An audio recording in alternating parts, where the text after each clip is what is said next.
the Pure Motor Radio Network, where recovery has a voice.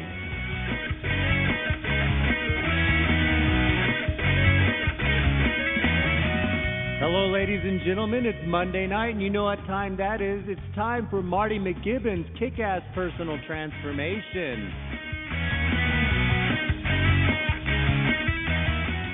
And now I give you your host, Marti MacGibbon.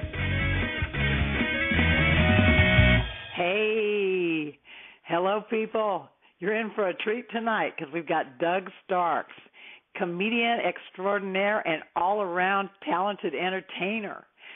He's with us tonight, and I know Doug. I've worked with Doug. He's a fantastic person. I just want to tell you, he's if you combine like a strong comedic style and just a heavenly singing voice, and then add tap dancing, playing several musical instruments well, and then mix that with dead-on impressions, you've got this hot Las Vegas show it's called the Doug Starks Experience, and he's a Las Vegas headliner on the Strip. He's headlined at the Treasure Island and a lot of other casinos in Vegas, and maybe you've seen him. But anyway, Doug's agreed to be here with us, and he is the real deal. Smokey Robinson said that, and his mentor was Sammy Davis Jr., and he's worked in a show in Vegas, really successful, the Rat Pack, where he does Sammy Davis. So he's also been in Laugh-A-Holics, my stand-up comedy benefit for recovery that I do once a year in Indianapolis. And I just want to say thank you, Doug, for being here. It's so good to talk to you. No problem. No problem. You said I have agreed to do this. Actually, it's a condition of my parole, but I'm grateful. Yeah, I remember How when are I you, called Marty? you. Oh, I'm doing great. I remember when I called you to do Laugh-A-Holics back in 2012, and I got your name. I got a strong recommendation for you from my friend Rich Scheidner, who had also done the show. And I called and asked you if you would do it, and I kind of had my fingers crossed, and you said service is my middle name, and I just that just blew me out of the water. I love that. And because that's what we do. It is my middle. It is my middle name. It's on my birth certificate. It's Doug Service. Yeah. I'm one of 7 kids, so my parents ran out of middle names before they got to me. Let's just call him Service. Yeah. Well, when you did Laugh-A-Holics, I've still got people asking me, when are you having Doug start? I mean, like 1 week after the show, they were like, when's Doug coming back? And I was like, look, wow. We just do it once a year. You know what I mean? We're going to ask him again. I hope you'll come again to Indianapolis again to entertain us. Doug, it was so fantastic. Steve, are you with us? Yeah, I'm here. Hey, Steve, Doug was so funny. I mean, and he, I got to tell you, is it okay, Doug, if I tell about what happened? It's okay, right? Yeah. Yeah. Yes. Yeah. Go ahead. Okay. So he was booked for the show, and then like right before this happened, he had a death in the family, and then he had emergency eye surgery, and like he called and he said, I've had these things, and I'm on my way. I'm changing planes, but I've had this and this, and I thought, oh my gosh, wow. He's so committed, he's so. And then he said, but I got to tell you something. I thought he was going to say something like, well, I'm not going to be able to make it. And he said, I forgot my tap shoes. And I was like, oh, I love this guy. It's like he's traveling across the country, post-eye surgery, post-funeral, and he's calling me to just let me down easy on the fact that he had one detail of his of his variety show missing. I was just like, wow, I love this guy. I mean, just very, very heroic. And the audience, I mean, damn, you were so I can't wait to in fact, I'm going to have to catch a plane to Las Vegas and catch you again. You were so terrific. And such an example to us of what somebody is in, your life, and hanging with people, talking with people, sharing your experience, strength, and hope with audience members and others in the community in Indianapolis. I mean, we really, really love you. Thank you. I got to tell you, it makes me a little awkward when when the word example is used, because I really sorry. don't. Well, I'll tell you why. And I'm not offended, but I just want to be clear. I read a lot of books, and I look at examples in those books, but I don't necessarily look at people to be examples, because that kind of for a long time I've wanted to be somebody else. Mm-hmm. And that was a waste of time, because everybody else is already taken.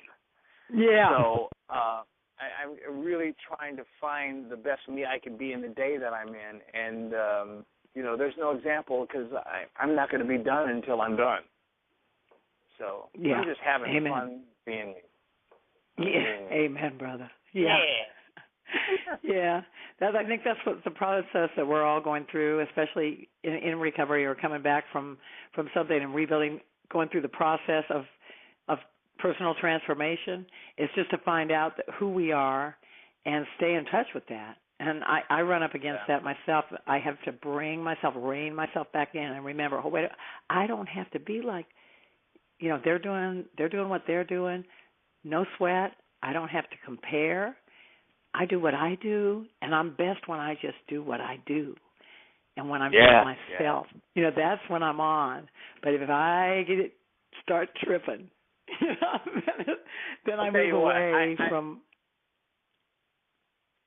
I'm originally from a city called Sacramento, California, and I left Sacramento to move to Los Angeles, and my first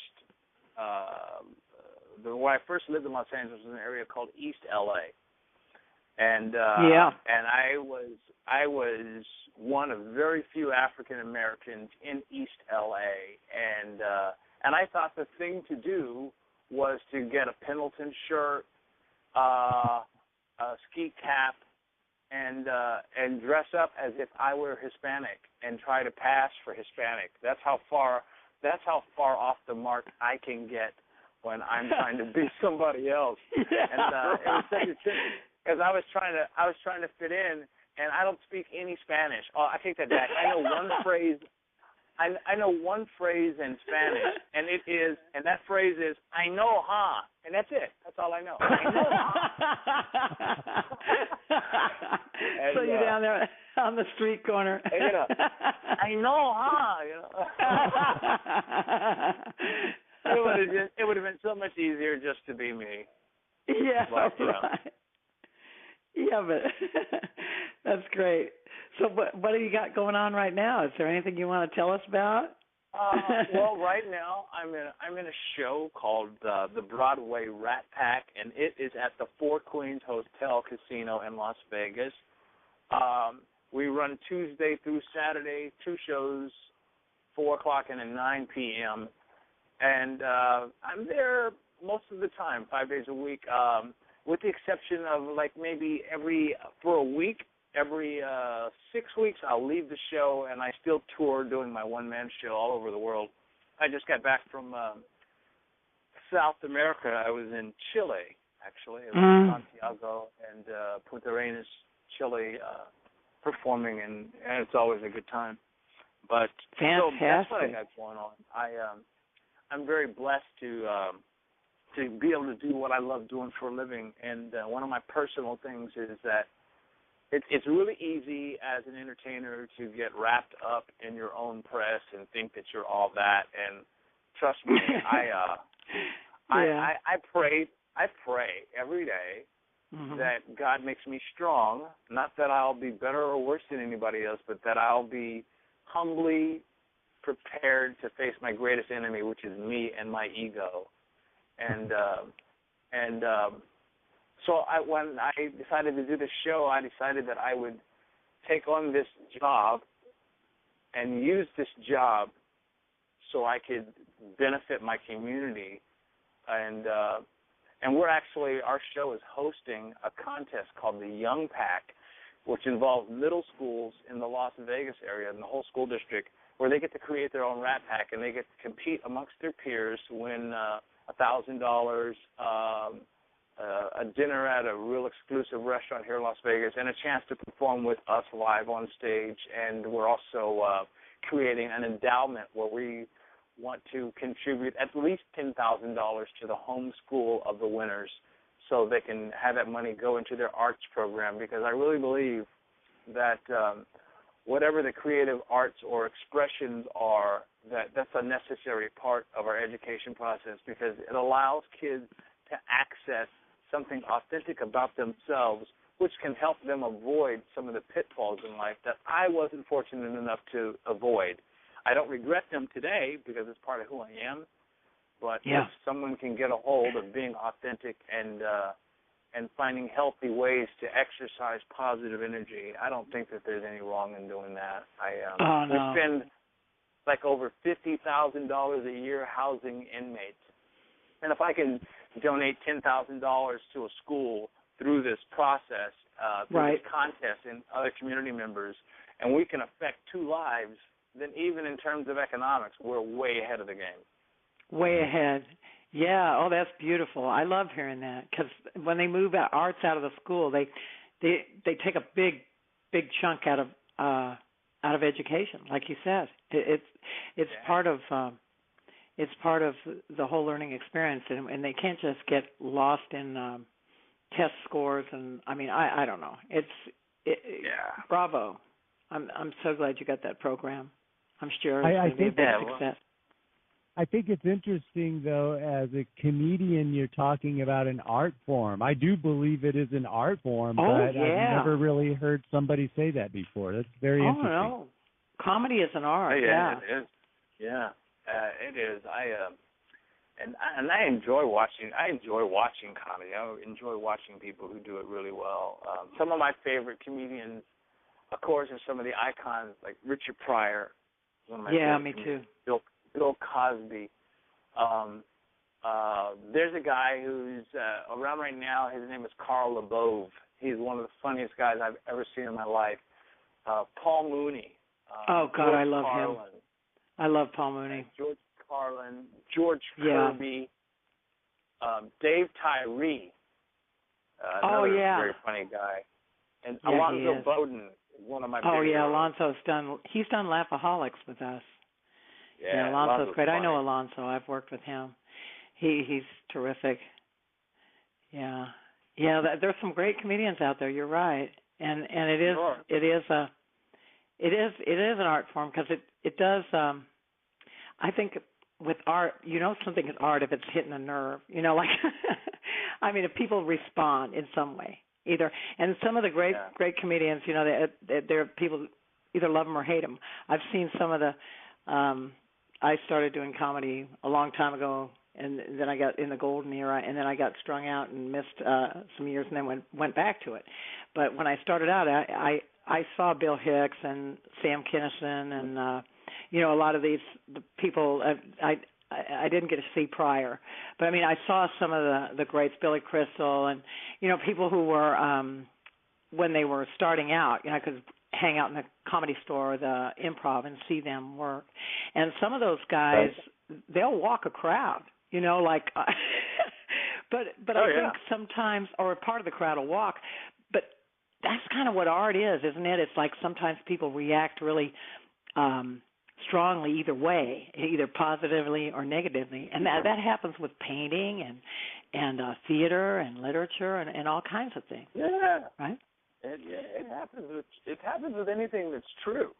Yeah, truth bringers. Yeah, exactly. And it's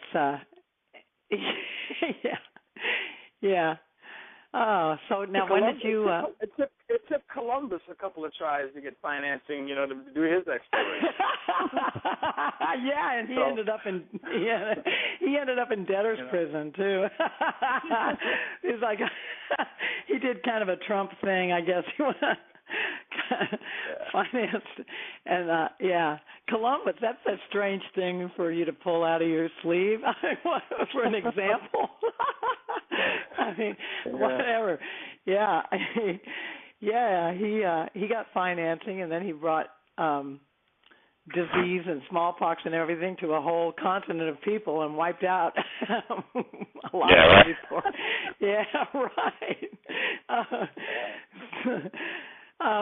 So when did you move to? No, so you said you were in Los Angeles, right? So you I was in Los Angeles. And then when did you make the change to what was your? You worked in Vegas and in Los Angeles, and then moved to Las Vegas. How did that? That's kind of interesting to me. Is it interesting to talk about that? Sure, and maybe I don't know. Well, I don't know. I was asking Steve. Are you interested, Steve?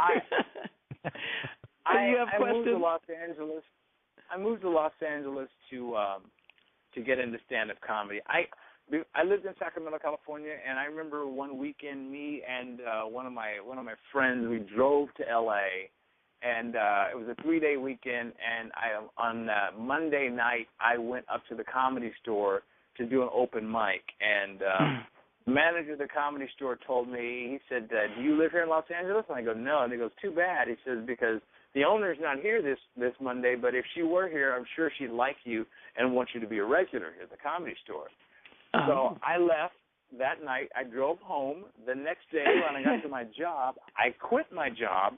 And I made plans to move to Los Angeles that next weekend. And I was so excited to move to Los Angeles. I had a Triumph Spitfire, which was a 2-seater sports car at the time. And I packed my car with all my belongings. I was so excited to get to L.A., I forgot to fill my car up, and I ran out of gas 10 miles outside of my hometown. I got to Los Angeles, and I went back up to the Comedy Store that following Monday, and the owner of the Comedy Store, Mitzi Shore, she watched me, and she said, I don't think you're funny at all. Maybe you should wear a hat.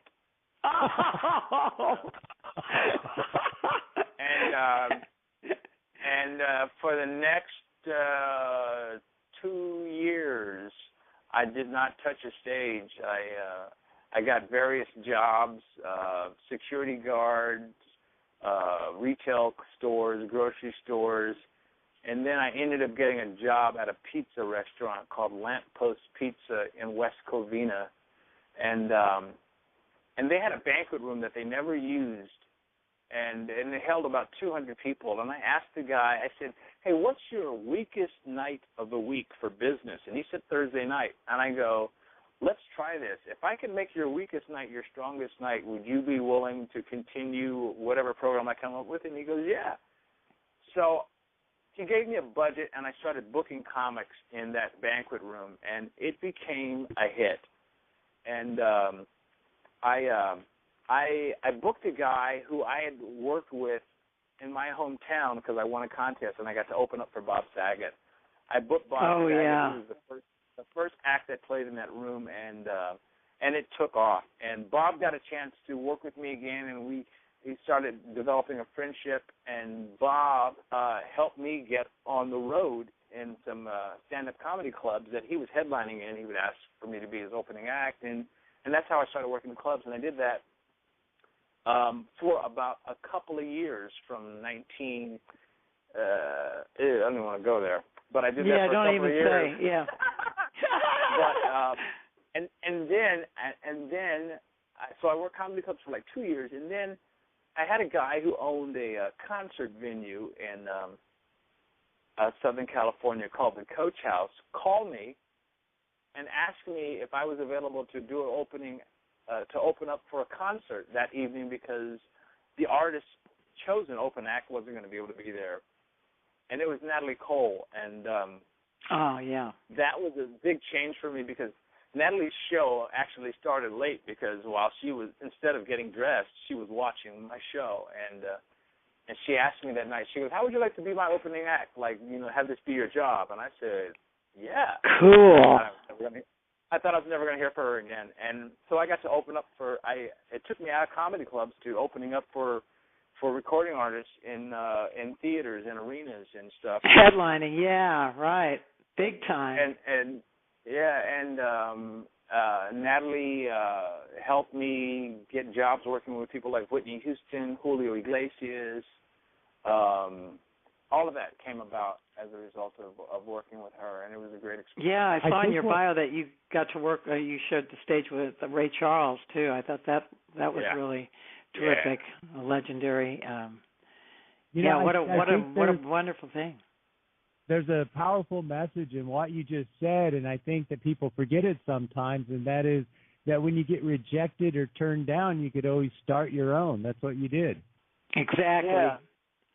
And the other message I got was comedy club owners don't know comedy. So many times. You know what? It's hard for one individual to assume the responsibility of reflecting a voice for the masses. Right. It really is. That's why our government breaks down into so many sub-levels. You know, there's a president, there's a Senate, there's Congress, there's representatives, there's governors, everything is representative because it's hard for one person to speak for the masses. Right. So. Yeah. Oh, that's great though that you got that going at Lamppost Pizza, and the next thing you know, you're in the arenas with major headliners and legendary artists. Yeah. Terrific. Yeah. I think a lot of creative people. Oh, go ahead. Oh no, sorry. Go ahead. I interrupted. I think a lot of creative people, and I think, when I say that, all of us are creative. We all have a certain creativity. I think that creativity and finding what our own area is probably one of the essentials in connecting with our source or our spiritual source or source of spirituality, because I think creativity is an attribute of spirituality. And it is. I think a lot of times as an artist, I have to be reminded that just as creative as I can be on stage, I have to be in my life, my personal life, especially my business life. I have to be able to look at things as I would like them to be, as well as look at them for what they are. I can never accept that there isn't the possibility of change that can occur, especially if I change my focus or I desire something strong enough and can imagine myself. See, if I can see it in my head, I can see it in my life. Yeah, I'm with you there. I believe in the power of visualization. It really does. It takes you there, and if you can see it, you can believe it, and then once you believe it, you find a way to do it. You know, one of the things I started painting, and when I started painting, that I totally agree about the spiritual nature of art in general, but I looked at the world differently from that point on, and still to this day. Do you think in your artistic profession that now you view the world differently because of it? Yeah, I do, and thank God for it. And I'm glad that you brought up that your particular medium is painting, and you related that to creativity. I think everybody has an area, and it might be cooking, it might be detailing cars, it might be styling hair. It could be organizing. It could be organizing people's closets or garages. It could be landscaping. When it exercises our creativity, it allows us an outlet to channel our frustrations through this creative process and still affect the world that we live in by doing something. Because I believe the universe gives to doers, and I believe that the universe is expanding. And if I can expand through my creativity with the universe, then I have the opportunity to be in harmony more often than not. Do I stay in harmony 24 hours a day? Can I say hell no? Can I say hell? Can you say yes? Okay. You can. Hell no. Can't we, Steve? We can say that. A day. But I have longer increments every day of being in that place, which encourages me to go back and do the things that support that relief, because it's a relief for me. You know, when I start looking at life and laughing at some of the things in life, it allows me the opportunity and invites me to be able to laugh at myself. Because if I take myself too serious, that's what I call a nap. That's a day where I'm just going to take a nap. Yeah, right. Just put the covers over your head and kind of. Yeah. I think I just take a nap. I think I'll just lay in the bed and just lay in my own bed alone and do some inappropriate heavy petting and just nap. Yeah. Well, taking yourself too seriously, that's we know about that. But comedy does that for you. It opens up your mind, whether you're watching comedy or you're doing comedy. It does that. It changes the whole balance. And I love what you're saying about staying connected to the source and having that. What you said, I love this. The universe gives to doers. Isn't that the way you said it? The universe gives to doers. Yeah. Because when you just start doing something, like instead of like fooling around, thinking about it, or telling your friends you're going to maybe do it someday, or looking around for somebody to teach a class, just to do it. It really does pay off. That's the thing about stand-up. I know people take classes and all that, but with me, I just started doing it. And when I started, I was horrible. I didn't know what I was doing, but continuing to do it, you find a way. And the same with writing. I wrote a book and I hadn't even used a computer because I was a dope fiend when computers came about. And I was doing comedy in L.A., and then I got a friend that's a writer. Scheidner's a writer, and he was saying, well, you ought to write your life story, because he knew some of the stuff. And I started, plunk on the computer, and but over the years, I got a book together, and it won a national award this year. So it took me years to do it. Yeah, but it's a book. It's a memoir of addiction and recovery. But I wrote it funny because I had seen I'd seen a lot of memoirs about addiction, and none of them were funny. And I thought, you know what? When we share in meetings, this stuff is funny. People are telling this really tragic stuff, but we're laughing. So I thought, I want to write my thing the same way I would, and make it anyway. So I think I got an award. So, but that turned out to be my art form, I guess. Besides doing comedy, I found something in writing, and I was really surprised because I never ever would have dreamed that I would be able to be a writer. Because Scheidner was saying, "We'll just start writing." I was like, "You got to be kidding me!" And how am I going to do that? But I just started doing it. And I'd love to share this with people who are listening. In the very early stages of considering what maybe your creative outlet might be, I think it's important that you keep it kind of close to your vest and don't share it with a lot of people, because more often than not, if people aren't pursuing their own creative endeavors, they're going to try to extinguish your fire, so they're not reminded of what they're not doing. But it's so important to write yourself a story of what your life would look like if you were doing the thing that you would love to do most. And there's an important thing that happens when we write. And even and this is not just for creativity, but for anything, and especially in recovery. But there's a magic that happens in writing. And if you think about it and consider this, everything that's ever been contributed to society, to life, to the world, that's had any significance has started with writing, whether it be a map, whether it be a poem, a song, architecture, the arts, the visual arts, like painting. It started when the pen hits the paper. It starts when the effort hits the canvas. It's the demonstration, that illustration. It all starts there. There's something very magical that happens that connects the heart to the hand that the head has nothing to do with. Yeah. So I have in the way. I have something for you here. Writing gives the heart a voice. So to back up what you're saying, I looked this up before, but catharsis is what you're talking about. And it's interesting because the definition, exactly what you're saying, catharsis is the purification and purgation of emotions, especially pity and fear, through art. Oh. Wow.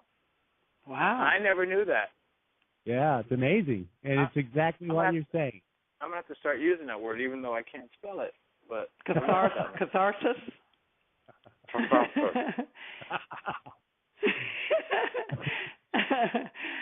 Yeah. That word makes me uncomfortable because it sounds a lot like catheter. That's what I was going to say, not to be confused with catheter. You need to have a catheter. You need. Then you'll write. That's right. Yeah, it's like, can I help you with that? It'll be cathartic for you. Oh, no, that's going to hurt. No. Keep that away from me. I'll just keep drinking the cranberry juice, thank you. Yeah. But, keep going. You're really brilliant. I'm loving to hear this. Hello, friends. Steve Thompson here, executive producer of the Pure Motive Radio Network. We hope you've been enjoying all our shows, and we want you to know we're taking our radio network to the next level. In 6 months, we've achieved over 7,000 listens. We have nearly 1,000 likes on Facebook. Our websites attract thousands, and we are focused on you, people in recovery.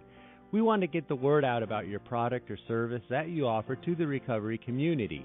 Become an advertiser with us and let everyone else know about you, your product, or your service. Every week we broadcast 3 shows. That's 180 minutes of recovery each week, 720 minutes of recovery broadcast every month worldwide to thousands, and you can be a part of it. Take the next indicated step and simply send an email to us and let us know you're interested. Our email address is radio@puremotiveradio.com. Again, that's radio@puremotiveradio.com. Internet radio is taking over the traditional radio stations. Our listeners are sophisticated, informed, and best of all, they're people in recovery, just like you. You simply cannot get a more focused audience than ours. Last, but definitely not least, please support those that are supporting us. Let's give the recovery community an even stronger voice by supporting each other. And remember, at Pure Motive Radio, recovery has a voice.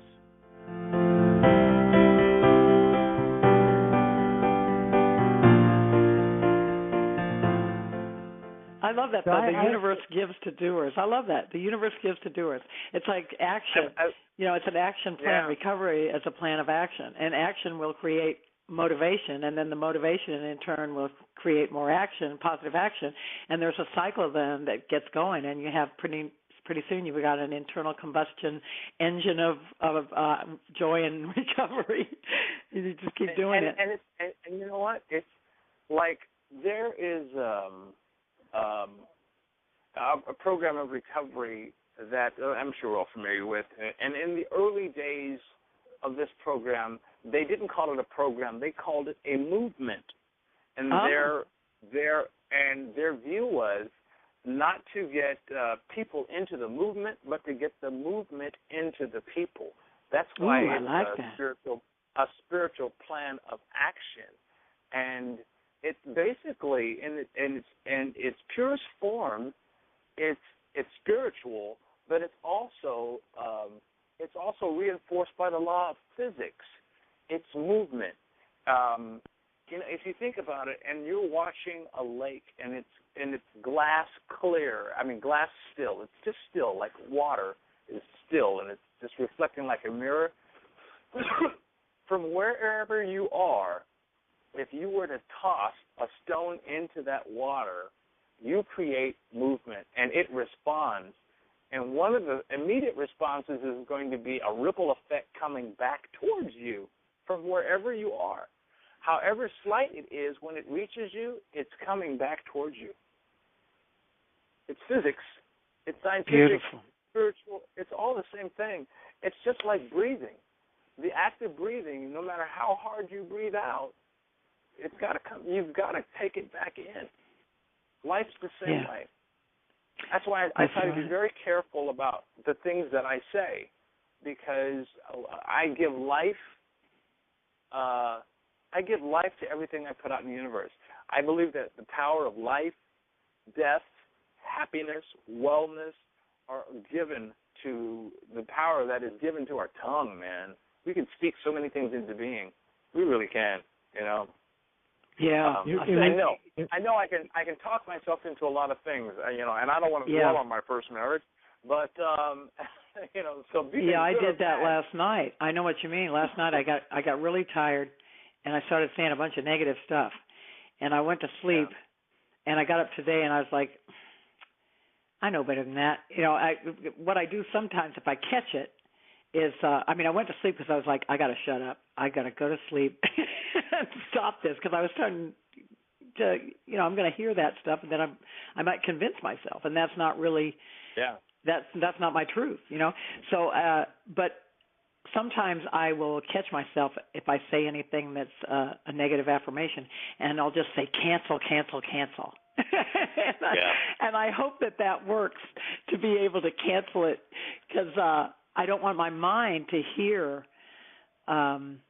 those things, because sometimes my unconscious mind doesn't know the difference between what's just talk and what's real. And I had some real progress last year. I had some chronic pain from some injuries, and I had been talking to people. People would say, well, can you do this? Oh, I can't do that because of this. And I'd tell them why, you know, and then I'd end up feeling really bad, like, because I'd have to talk about the injury. So I decided, you know, I'm not talking about the injury anymore. I'll just say, no thanks, I don't want to go skiing or whatever it is. You know, I cannot explain anything. And I realized nobody wants to hear that crap anyway. They didn't want to hear why. I could just say, hey, no, I'm busy. But I quit talking about it. And I also applied just a complete visualization process and total positive thinking, total positive statements. And then I've had probably, I would say, 85, 95% turnaround from the pain. Wow. Because I just quit bringing it into my everyday life by mentioning it. And, you know, and I found ways to even talk to a doctor and say, well, conditions are good or something. I try to keep from getting into anything, because if I slip in, and I come from a family of a lot of complainers and worriers, and so that's where I come from. You know what I mean? Complaining and worrying. I know exactly what you mean, because like my mother's mantra was, my mom too. I mean, my mom too. It was like, it was like this sigh of resignation. Yeah. My mom was the same way, and you know, so I know that it's sort of in my, it's my default, my default mechanism if I'm not on my game, right? Sure. So, but it just, I had such a reversal of this pain cycle that I'd gotten into, and it applies to other things too. So I'm really liking what you're saying.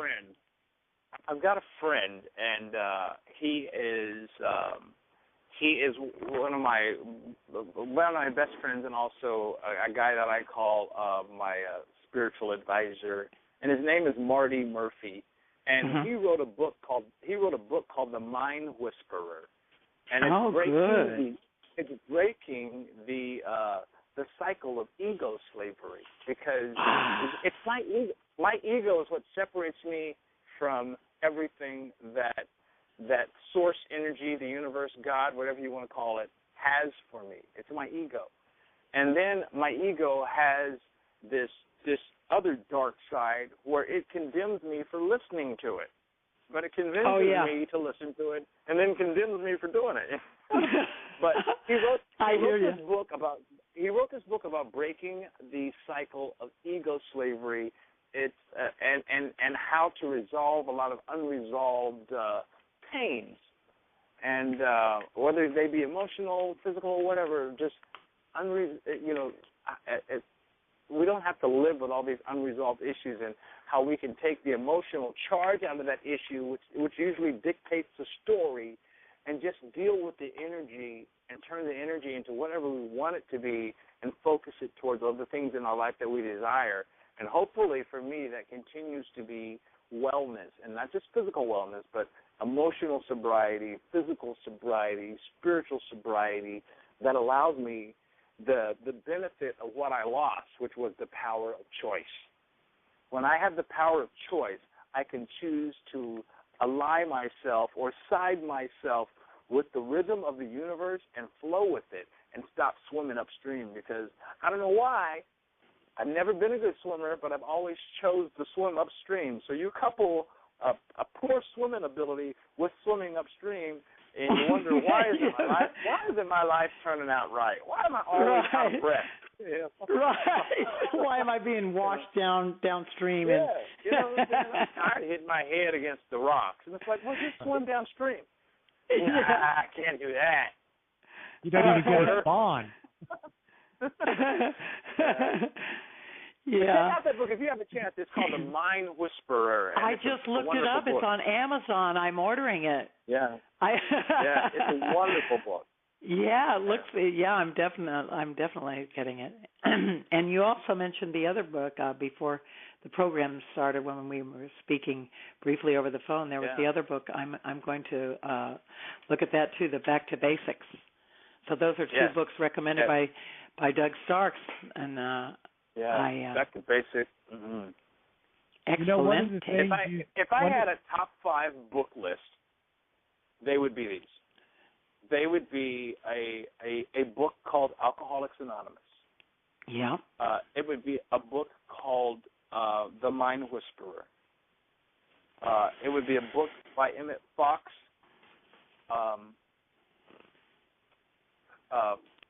Gosh, now the name escapes me, but it's the Beatitudes, and I can't remember. I'll look it up. It's called The Sermon on the Mount. Oh. The other book would be called Ask and It Is Given by Jerry and Esther Hicks, which is a wonderful book. And the 5th book would be another book by Emmett Fox called The 10 Commandments. It's redefined my whole definition of things that I thought that I knew about spirituality, things that I thought that I had read, that I later found out that I didn't know enough about, even some of the religious readings that I've read. And part of what I believe is that I'm willing to be quicker to see where religious people are right and see how there are all the spiritual concepts that probably exist in the world today all point towards the same direction, which is harmony. Yeah. So it's been a good journey. And I tell you what, I am so honored that you would ask me to be a part of your show today. This has been a pleasure talking with the both of you. And if you're in Las Vegas, I invite you to come visit our show at the Four Queens called the Broadway Rat Pack, Tuesday through Saturday. I'm on Facebook. Friend me, Doug Starks. Also, the Doug Starks Experience. Look me up. Drop me a note. I love hearing from people. I sometimes I spend a lot of time traveling, and my days are spent by myself. And I'm really grateful for emails and notes and messages I get on Facebook from people because it keeps me connected. Cool.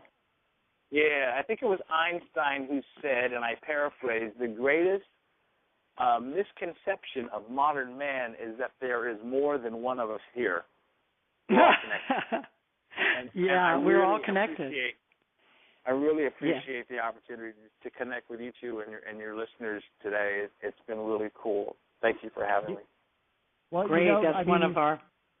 We still have time here, but one thing that's really been standing out in my mind that you mentioned earlier is you were saying essentially what you throw out comes back and the ripple effect on the water. And right when you said that, it reminded me of a saying that I think you'll know this person when I say the saying. It's what goes up must come down. Yeah. Yeah. You talking about Newton? Gravity? Talking about Sammy Davis Jr. Oh, I'm sorry. Yeah, right. I was reaching way back to the oldies like Newton. And you know what? And that even goes back into like old scriptural writing because it talks about positive attitude. And part of, for me, the jumpstart positivity is thinking about what I can be grateful for. and being grateful in a voice of praising the universe for blessing me with stuff. And it says when blessings go up, or when praises go up in gratitude, blessings come down. That's good. Yeah, that's been my main line in recovery is gratitude. Just tapping into that. Yeah. It's a powerful voice. Talk about a river and floating downstream. Gratitude will carry carry you downstream, give you a raft, kayak, whatever. I mean, you're there when you tap in. I wanted to ask a question here.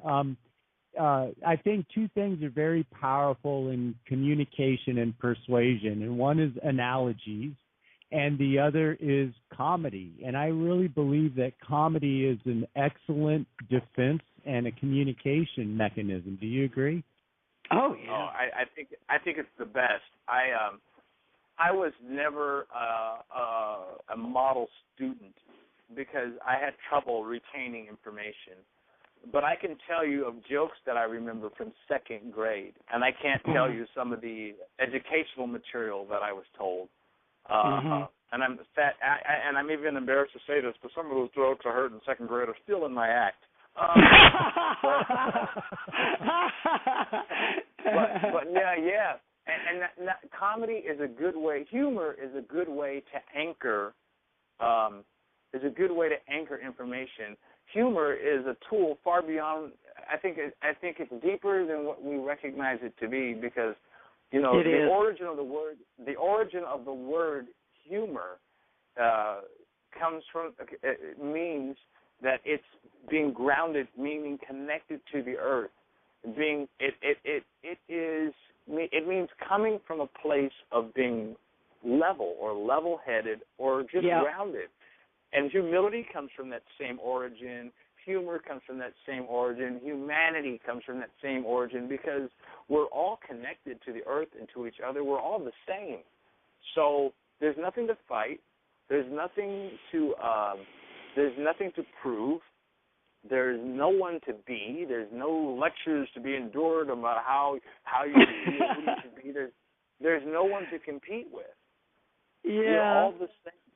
All I got to do is hold up my end and be the best that I can be, and I'm part of that big HU, whether it be humanity, humidity. We're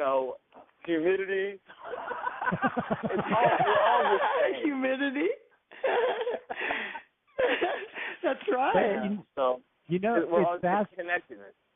It's fascinating that you bring that up, because the origin, you're completely right, and I'll get it wrong here, but I believe it's the Greek origin, and it's humus, and it comes from dust you are, dust you shall return. We're all from the ground, from the earth. It levels the playing field, right, Steve? I mean, that levels the playing field right there.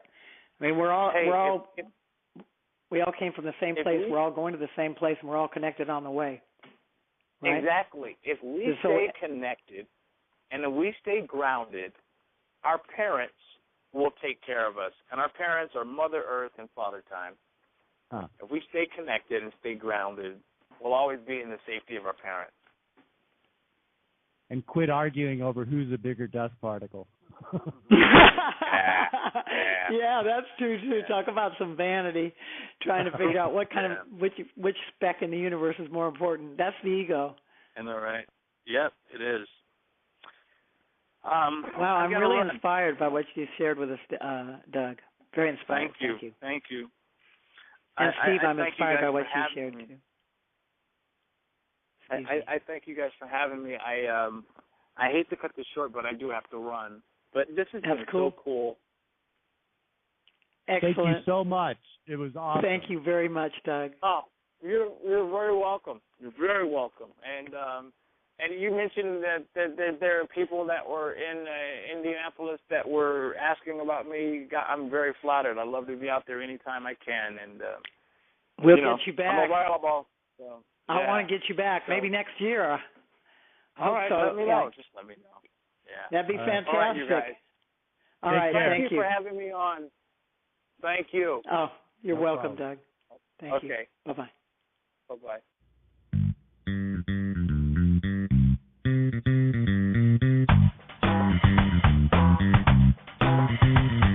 Hello, friends. This is Steve Thompson, executive producer at Pure Motive Radio. We hope you've enjoyed the Kickass Personal Transformation Show with Marti MacGibbon. And tune in next week, Monday at 7 p.m. Pacific Standard Time, 10 p.m. Eastern Standard Time, where Marti will have more of this entertaining, inspirational, motivational program broadcast to you.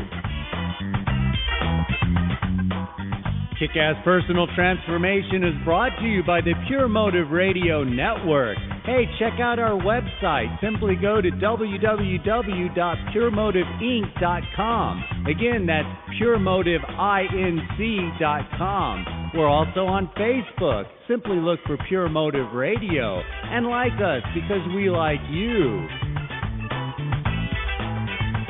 If you've enjoyed this show, you'll probably like all of the other shows we have.